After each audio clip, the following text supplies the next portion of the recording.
नमस्कार दोस्तों, आप सभी का अनअकैडमी के let's crack UP exam YouTube channel पर बहुत बहुत स्वागत है। मेरा नाम नूर आलम। आज की सेशन में हम लोग बात करेंगे बहुत ही इम्पोर्टेंट उन क्वेश्चंस की जो कि आपके पिछले एग्जाम्स में पूछे जा चुके हैं। यानी ये क्वेश्चन आपके एग्रीकल्चर से और ज्योग्राफी से और इन्वायरमेंट से जुड़े हुए हैं। ये हर एक एग्जाम में बहुत बार पूछे जा चुके हैं, तो इन्हीं को आज हम लोग देखते हैं और इनको बहुत ही अच्छे से तैयार कर लीजिए, क्योंकि आने वाले 24 अक्टूबर को इनमें से कोई क्वेश्चन हो सकता है आपको मिल जाए। तो आइए देखते हैं क्या है वो क्वेश्चन। लेकिन उससे पहले एक छोटी सी अपील, अगर अभी तक आप लोगों ने अनअकैडमी के लर्निंग ऐप को डाउनलोड नहीं किया है तो इसे डाउनलोड कर लें।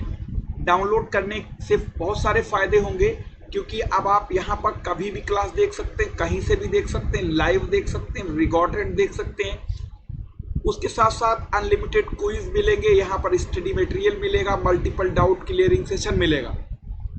साथ ही साथ हर एक चीज़ वो मिलेगी जो आपके यानी जो लर्नर के लिए इंपॉर्टेंट होगी। जैसे आपको स्ट्रेटजिक वीडियो मिलेंगे, यहाँ पर आपको तमाम वो चीज़ें मिलेंगी जो आपके एग्ज़ाम के लिए इंपॉर्टेंट होंगी। और साथ ही साथ अब आपको मिलेंगे यहाँ पर सेलेक्टेड वन कैंडिडेट्स के रिमार्क्स भी मिलेंगे कि ये सेलेक्टेड वन कैंडिडेट ने क्या क्या किया या उनकी क्या स्ट्रेटजी थी जिसके वजह से उनको सफलता जल्दी मिली। तो जैसे कि अब आप देख रहे होंगे, यहाँ पर आलोक कुमार पंकज का है, यहाँ पर आप देख रहे हैं शेखर का है। तो ये 2018 में सेलेक्टेड है, ये 2016 में सेलेक्टेड है। तो इसी तरीके से अब आपको यहाँ पर सेलेक्टेड कैंडिडेट्स के रिमार्क्स भी मिलेंगे। साथ ही साथ जो यहाँ पर प्लस कोर्स है उसमें 12 महीने के सब्सक्रिप्शन के साथ आपको 3 महीने का सब्सक्रिप्शन फ्री में दिया जा रहा है। साथ ही साथ जो 24 महीने का सब्सक्रिप्शन है उसके साथ आपको 4 महीने का सब्सक्रिप्शन भी फ्री में दिया जा रहा है। साथ ही यहाँ पर आपको 22-23 तारीख को उन्नत लेखपाल मुख्य परीक्षा का एक आपको यहाँ पर एक कह सकते हैं 2 दिन के लिए यहाँ पर ये चलेगा। साथ ही साथ यहाँ पर आप बात कर लें मुख्य परीक्षा, जो कि आपको 23 सितंबर से ये बैच स्टार्ट हो चुका है। इसको आप जरूर ज्वाइन करिए, क्योंकि आपका नवंबर में आपका लेखपाल का एग्जाम भी है।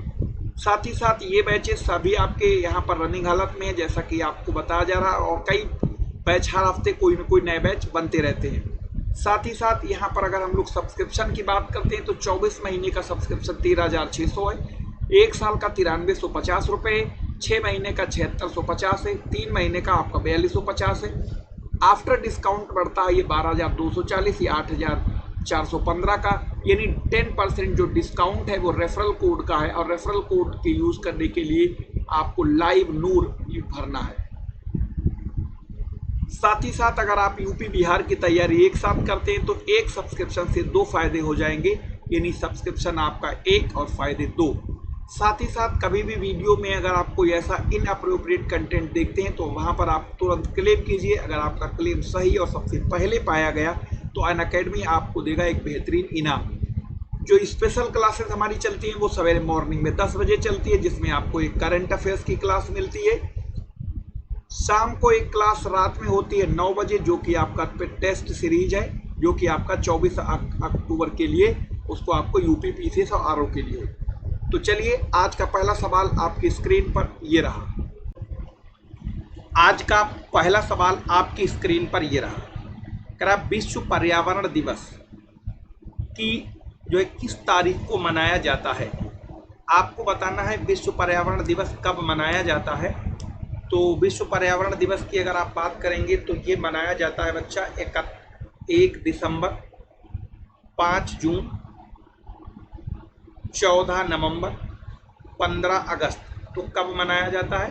तो विश्व पर्यावरण दिवस जो मनाया जाता है वो मनाया जाता है कब? 5 जून, और ये मनाया जा रहा है 1972 से। अगले सवाल पे चलते हैं, और अगला सवाल ये कह रहा है कि मेघा पाटेकर का नाम किस आंदोलन से जुड़ा हुआ है। यानी जो मेघा पाटेकर हैं वो किस आंदोलन से जुड़ी हुई महिला है। वो चिपको आंदोलन से जुड़ी हुई हैं, नर्मदा बचाओ आंदोलन से जुड़ी हुई हैं, या नक्सलवादी आंदोलन से जुड़ी हुई हैं, या इनमें से कोई नहीं। तो मेघा पाटेकर एक बहुत बड़ी सामाजिक कार्यकर्ता है, सामाजिक कार्यकर्ता है।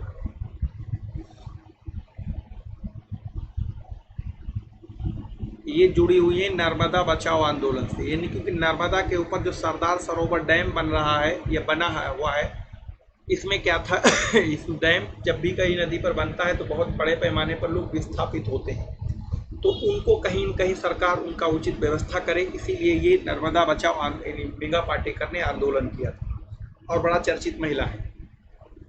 हाल में ही यानी भारत में रैली फॉर वैली प्रोग्राम का आयोजन निम्नलिखित में से किस एक समस्या का उजागर करने के लिए किया गया था? पर्यावरण विकृति, जैव विविधता, या विस्थापितों का पुनर्वास, या कृषि भूमि की क्षति। तो किसके लिए किया गया था? तो रैली फॉर वैली प्रोग्राम का आयोजन जो है वो किया गया था किस समस्या को उजागर करने के लिए? विस्थापितों को पुनर्वास की समस्या के लिए। जैसा कि अभी हमने आपको बताया, यहाँ पर क्या हुआ कि जो आपका कह सकते हैं कि जो नर्मदा बचाओ से संबंधित एक आंदोलन था, जिसमें हमने अभी बताया भी बहुत डैम बनने से बहुत सारे लोग विस्थापित हो रहे थे, उनकी ज़मीनें चली गई, गांव चले गए, तो उनको कहीं न कहीं सही जगह सेटलमेंट करे सरकार, इसके लिए ये आंदोलन चला गया था।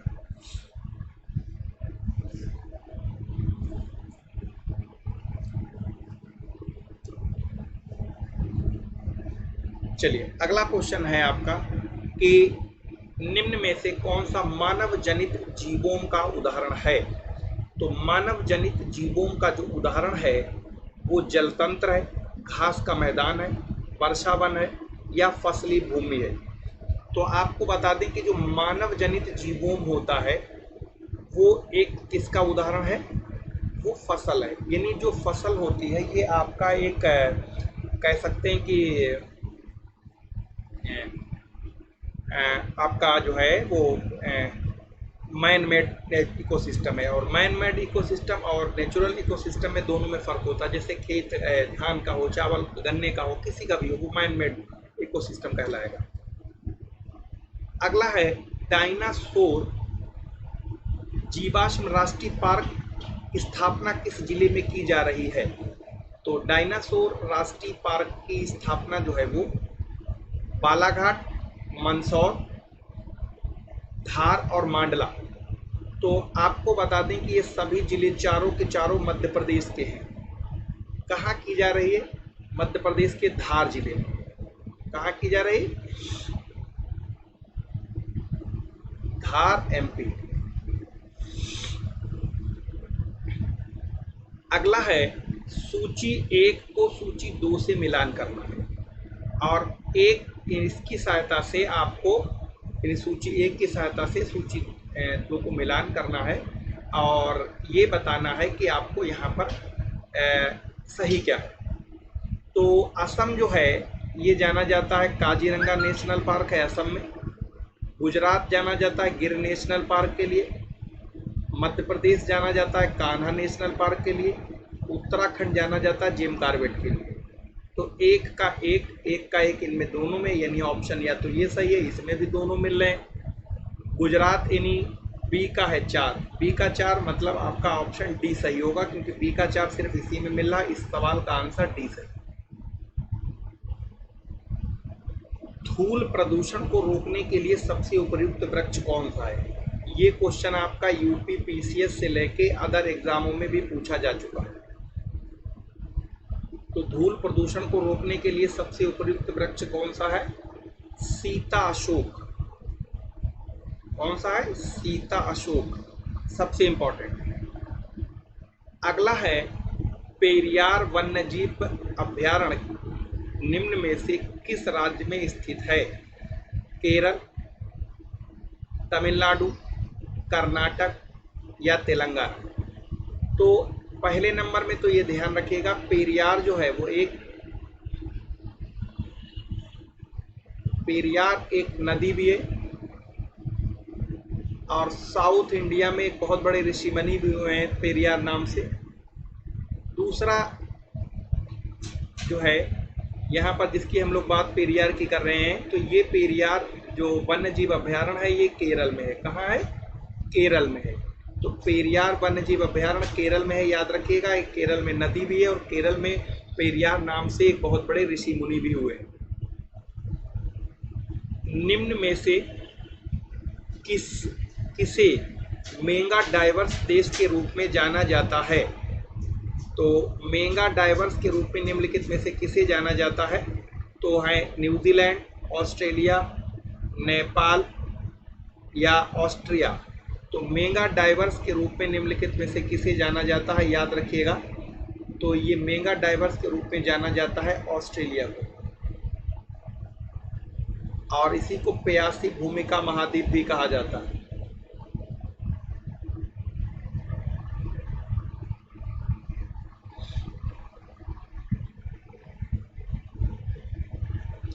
प्यासी भूमि का महाद्वीप भी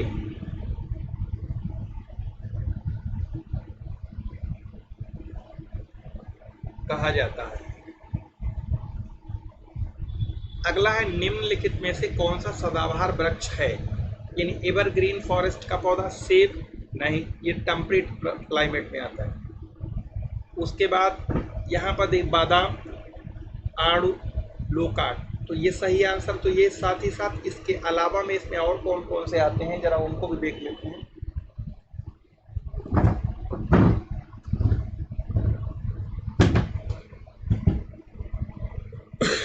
देखो जो और आते हैं उनमें कौन कौन से हैं, देखो जैसे महोगनी,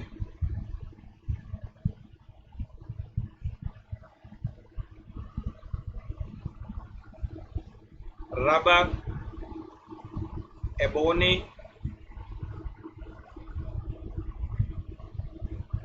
बांस,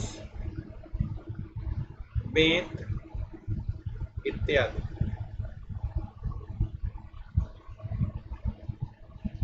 अगला है मौसम अनुश्रवण युक्ति सोडार स्थापित है जयपुर में, चंडीगढ़ में, कटक में या कैगा तथा कलपक्कम में? कहाँ पर है ये?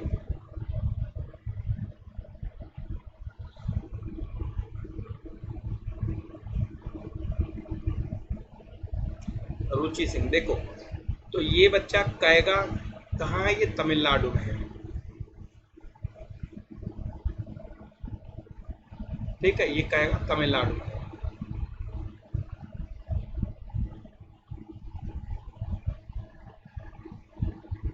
अगला है देश में विंटर लाइन की प्राकृतिक परिघटना किस नगर में दृश्यमान होती है?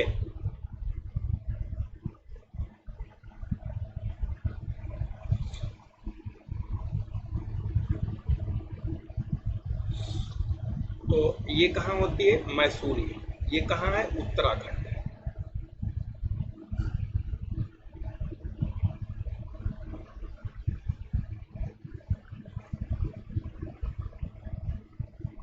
अगला है यदि आप ग्रामीण क्षेत्र से होकर गुजरते हैं तो आपको यह देखने को मिल सकता है कि अनेक प्रकार के पक्षी चरने वाले पशुओं के पीछे पीछे चलते हैं और उनके घास में चलने से अशांत होने वाले कीटों को पकड़ लेते हैं।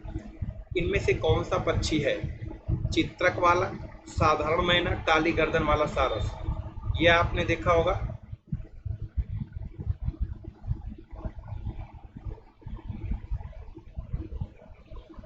तो कौन से होंगे, देखो बताइएगा। तो इनमें देखा होगा, कभी आपने देखा होगा कोई जो है पक्षी जो है, ये जैसे कोई जानवर आ गया खेत घास में चरते हैं, बड़ी बड़ी घास होती तो उनके चलने से थोड़ा सा मूवमेंट होता जिससे पक्षी जो है छोटे मोटे कीड़े मकोड़े जो होते हैं वो बाहर निकलते हैं। तो ये जो है साधारण मैना जो होती है उनको खा जाती है। अगला है निम्न में से किसकी शुद्ध प्राथमिक उत्पादकता सबसे कम है? तो शुद्ध प्राथमिक उत्पादकता जो है वो सबसे कम किसकी? देखो एक होता है सबसे ज्यादा उत्पादकता का मतलब आप यहाँ पर बायोडाइवर्सिटी है, यानी अगर करा शुद्ध उत्पादकता सबसे ज्यादा अगर पूछ लेता तो शुद्ध उत्पादकता सबसे ज्यादा पूछता तो हम लोग लगाते यहाँ पर उष्ण कटिबंधी उष्णकटिबंधीय सदाबहार वन।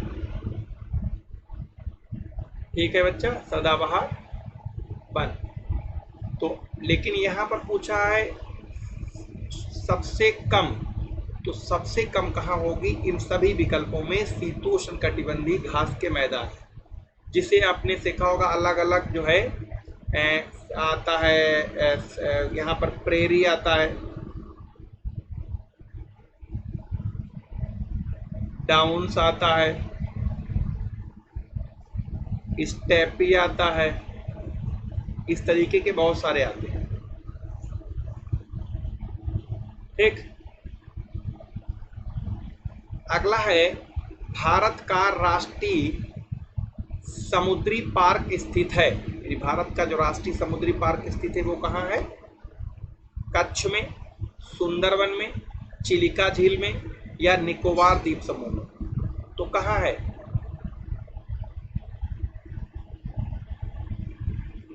बताइए।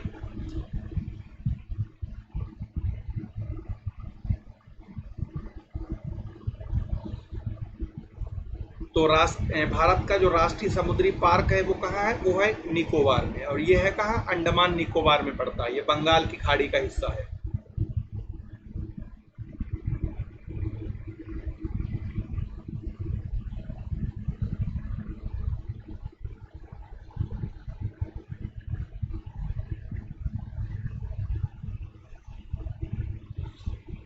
अगला क्वेश्चन है समुद्री राष्ट्रीय पार्क कहाँ स्थित है? कच्छ की खाड़ी, सुंदरवन, चिलिका झील, उपरोक्त में से कोई नहीं।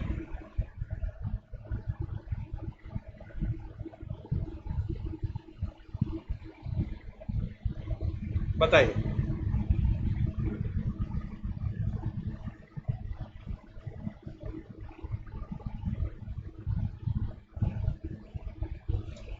तो ये कहाँ है? ये गुजरात में है, रन ऑफ कच्छ वाले एरिया में। ये अगर यहाँ पर देखेंगे तो ये ऐसे कुछ आता है, ये वाला है।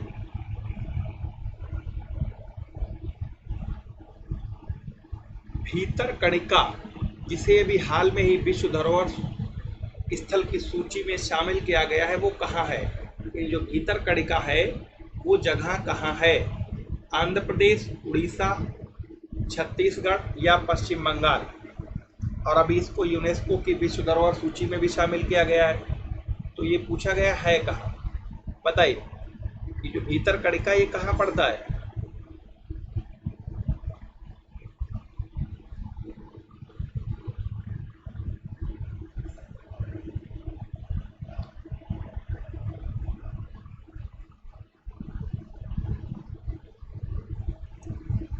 तो देखो, ये जो भीतरकणिका है विश्व धरोहर सूची में जो शामिल है, ये पड़ता है उड़ीसा में।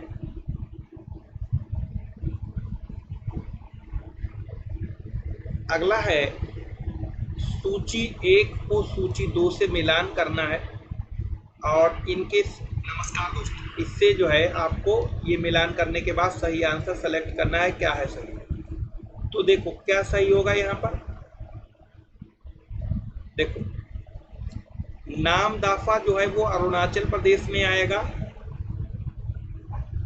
बांदीपुर कर्नाटक में जाएगा, पेरियार केरल में जाएगा, और लामजाओ मणिपुर में जाएगा।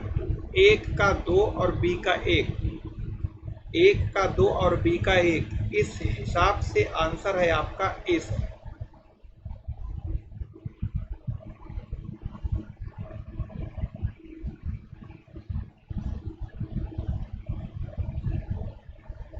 ठीक है,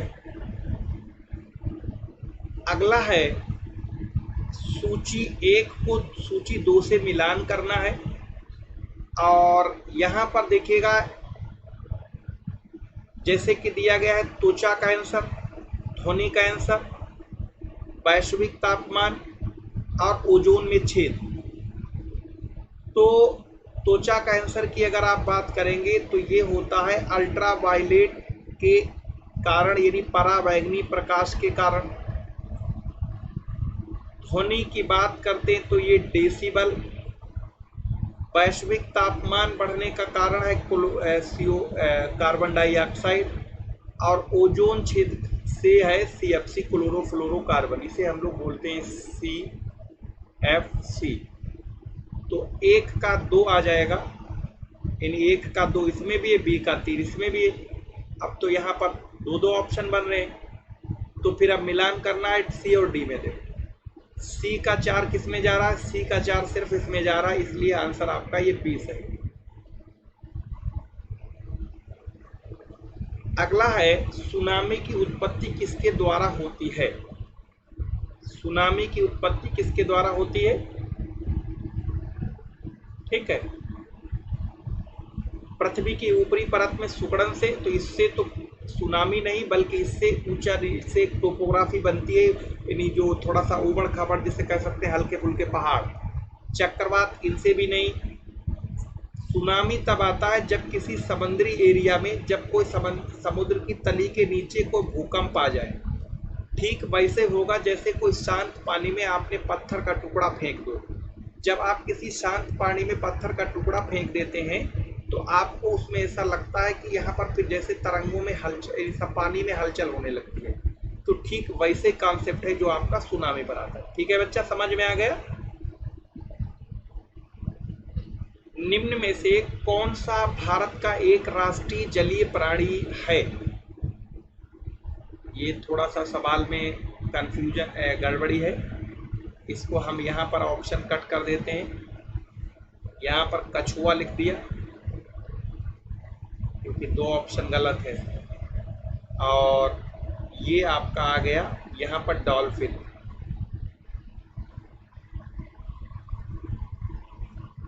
ठीक, अब आपको बताना है यहाँ पर। देखो, राष्ट्रीय जल प्राणी यानी राष्ट्रीय जलजीव, और आपको पता होगा कि राष्ट्रीय जलजीव अभी किसे घोषित किया गया था, डॉल्फिन को। और डॉल्फिन जो है वो गंगा में पाई जाती है, उसको कहते हैं सू। तो गंगा में डॉल्फिन पाई जाती है, उसका नाम है सू। ठीक है ठीक है, ये सू कहलाती है। इसका सही आंसर डॉल्फिन है, वो असल में थोड़ा मिस्टेक हो गया था टाइपिंग। मौसम विज्ञान संबंधी प्रेषण के लिए, यानी मौसम संबंधी जो खोज के लिए या उसकी इंक्वायरी के लिए जो आसमान यानी ऊपर वायुमंडल में जो गुब्बारे भेजे जाते हैं उनमें क्या भरा जाता है। ऑक्सीजन भरी जाती है, या कार्बन डाइऑक्साइड भरी जाती है, या उसमें मीथेन होती, या हीलियम होती, क्या भरी जाती है? उनमें क्या भरा होता है बताइए।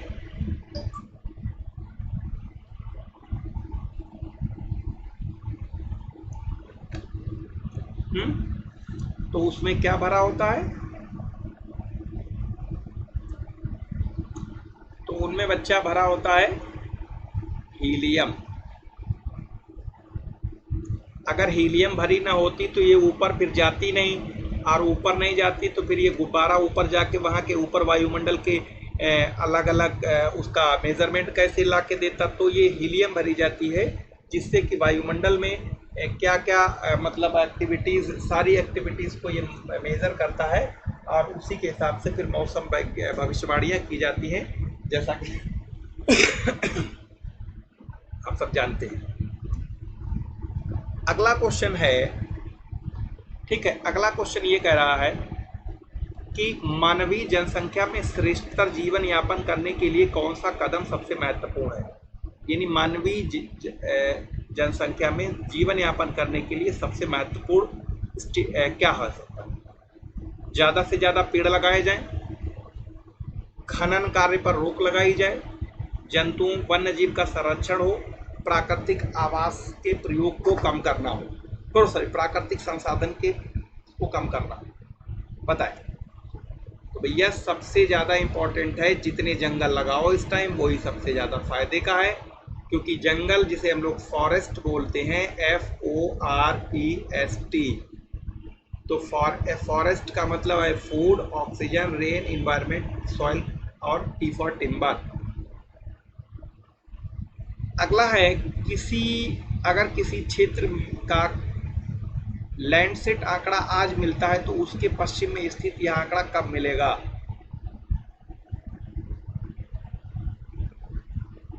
बताइए।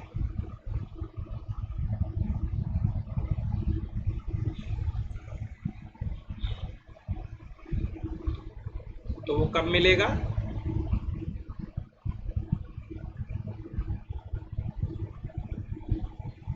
उसी समय कुछ दिन के बाद।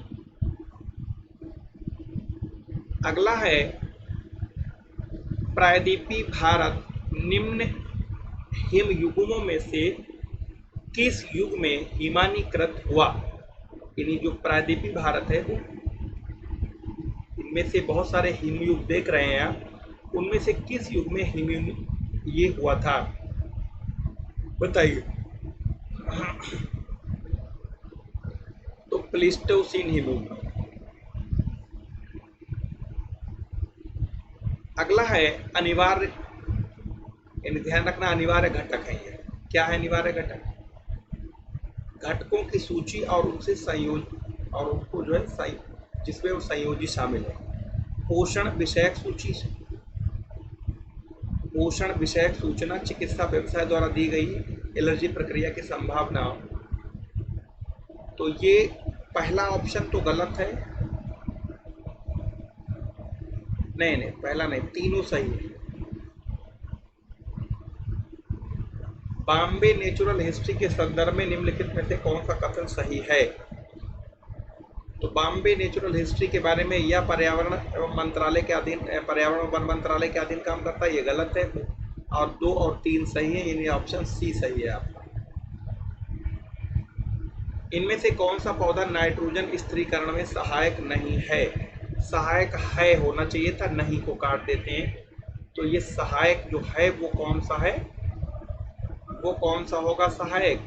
तो बच्चा वो होगा आपका मटर। कौन सा? मटर। अगला है इनमें से हरिकेन ने सन 2012 में यूएस के एक उत्तरी पूर्वी तटीय प्रांतों को दुष्प्रभावित किया था। इनमें से कौन सा था वो? तो इनमें से वो कौन सा था? उसका नाम था रीटा। निम्नलिखित में से किसे डायनासोर का कब्रिस्तान कहा जाता है? चीन को, मोंटाना को, अर्जेंटीना को या ब्राजील को? तो ये कहा जाता है मोंटाना, जो कि अमेरिका का एक राज्य है, उसे कहा जाता है। ठीक है, तो अमेरिका का एक मोंटाना राज्य है, उसको ये कहा जाता है। तो ये 30 क्वेश्चन करंट अफेयर उसके, ये 30 क्वेश्चन आपके पर्यावरण के थे, जो कि आपके आने वाले टेट के एग्जाम में, या जितने भी एग्जाम, जैसे खासतौर से जब भी टेट होता है तो हर साल होता है, टेट में ये 30 नंबर का आना है। उसके बाद में जैसे आपका यूपी पीसीएस का एग्जाम है, जितने भी एग्जाम होते हैं तो उनमें हमेशा ये इन्वायरमेंट का आपका इशू बहुत ज़्यादा छाया रहता है। लोगों को शेयर करिए, मैक्सिमम लोगों को शेयर करिए, ताकि आपको ज़्यादा से ज़्यादा लोग जुड़ें। वीडियो को लाइक करिए, शेयर करिए और चैनल को सब्सक्राइब करना ना भूलिए, ताकि आपको हर एक वीडियो आपको सबसे पहले आप तक पहुँचे।